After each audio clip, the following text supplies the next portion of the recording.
Hi everyone. I wanted to share with you some thoughts that I was thinking this week as I was gardening. A song by For King and Country came on, and it's called The Proof of Your Love. And it got me thinking about some things in my life, and I wanted to share them with you. I wanted to share the song at first, and then I will let you know what I was thinking as I heard the song. It says, "If I sing but don't have love, I waste my breath with every song. I bring an empty voice, a hollow noise. If I speak with silver tongue, convince a crowd but don't have love, I leave a bitter taste with every word I say." And then it says, "If I give to a needy soul but don't have love, then who is poor? It seems all the poverty is found in me." And the chorus is, "So let my life be the proof of your love. Let my love look like you and what you're made of. How you lived, how you died. Love is sacrifice. So let my life be the proof of your love."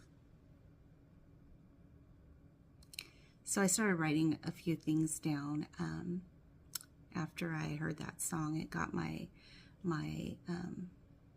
thoughts flowing, and I just wanted to let you know that about a month ago, my dad went in for emergency triple bypass surgery, and it was a very scary time for my family and I.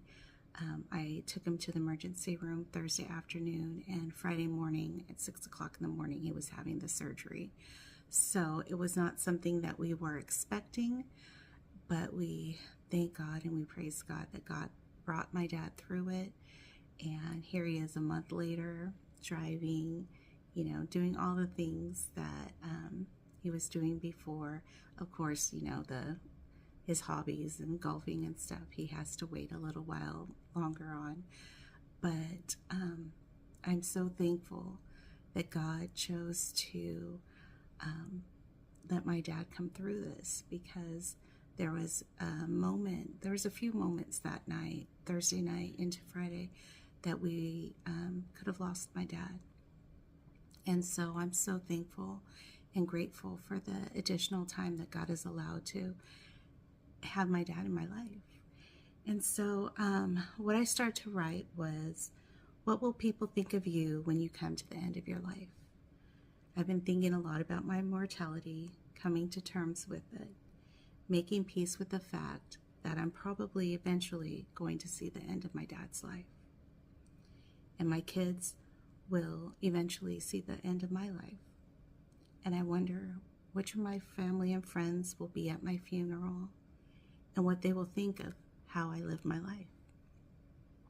This song came on while I was gardening, and like many songs before, I heard it many times.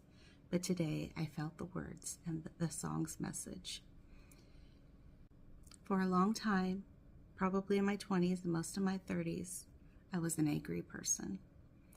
I went 0 to 60 at a drop of a hat.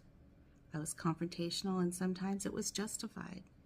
But as I look back, it was always because I was full of anger, sadness, stress. Experiences in my life made me mad at the world.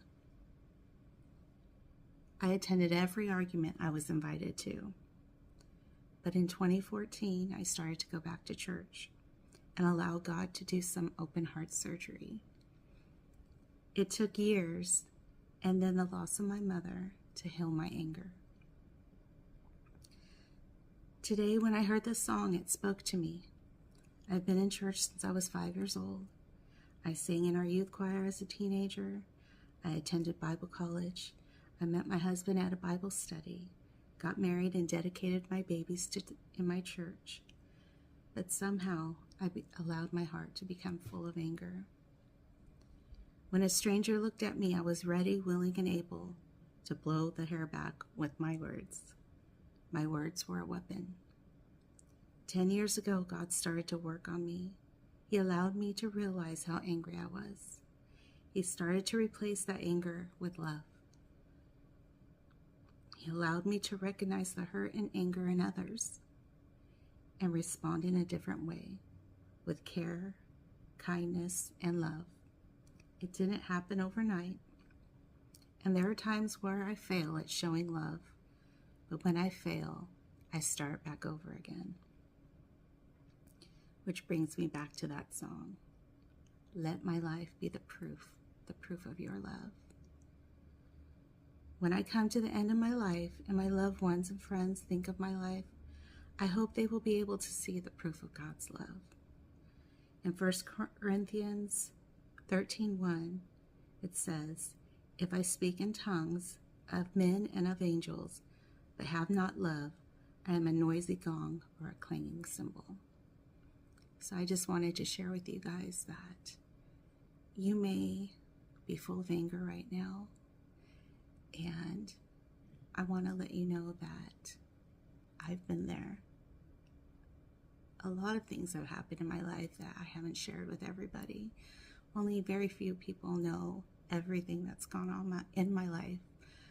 But I was pretty justified at being angry. And I know that if you're angry out there, you probably feel pretty justified about being angry too. But I want to let you know that if you give that anger to God, if you allow God to perform open heart surgery in your life, spiritually speaking, He can replace that anger with love, with kindness, with empathy. And I just wanted to encourage you today that there's life after anger, there's life after grief. And if you allow God to do a work in your heart, He can use you, even though you may feel broken.